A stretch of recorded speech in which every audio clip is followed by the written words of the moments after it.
বন্ধুরা, আজকে আমি আপনাদের দেখুন কুমড়ো পাতার বাটা তৈরি করে দেখাবো।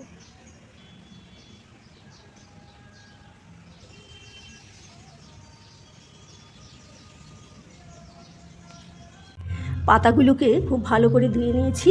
এখন খুব সুন্দর করে ছাড়িয়ে নেব। এই শক্ত অংশগুলো ফেলে দেবো,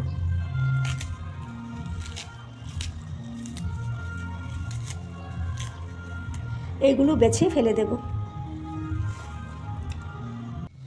পাতাগুলোকে বেছে নিয়েছি, এখন এগুলোকে ছোট ছোট করে কেটে নেব।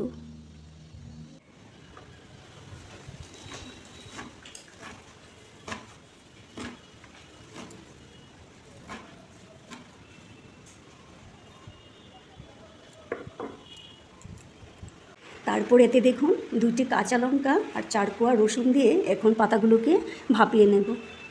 সামান্য পরিমাণে লবণ দিয়ে দিচ্ছি।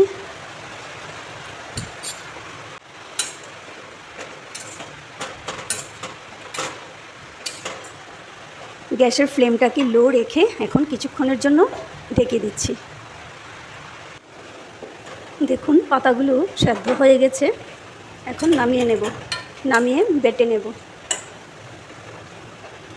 সেদ্ধ করা পাতাগুলোকে এখন আমি বেটে নিচ্ছি।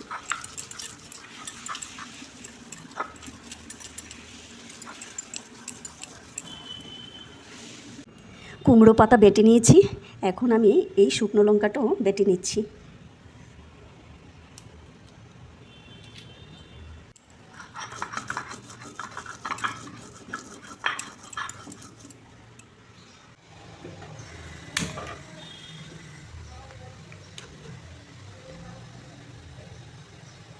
সামান্য পরিমাণে সরিষার তেল দিয়ে দিচ্ছি।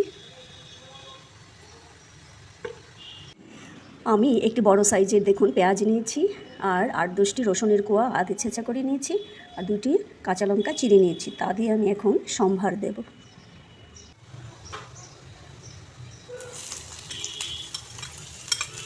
পেঁয়াজগুলো একটু লাল লাল হয়ে আসলে তারপর রসুনগুলো দেব।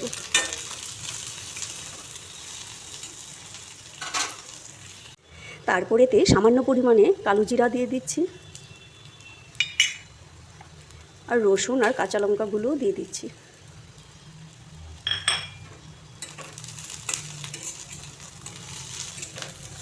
গ্যাসের ফ্লেমটাকে একদম লো রাখতে হবে। পেঁয়াজগুলো ভাজা হয়ে গেছে, এখন আমি কুমড়ো পাতা বাটা দিয়ে দিচ্ছি। একটু নেড়েচেড়েই নামিয়ে নেব। এগুলো কিন্তু খুবই সাধারণ খাবার, কিন্তু খেতে খুবই ভালো লাগে। আমাদের বাড়ি ঘরেই কুমড়ো পাতা এই বাগানে টাগানেই হয়ে থাকে। হয়ে গেছে, নামিয়ে নিচ্ছি।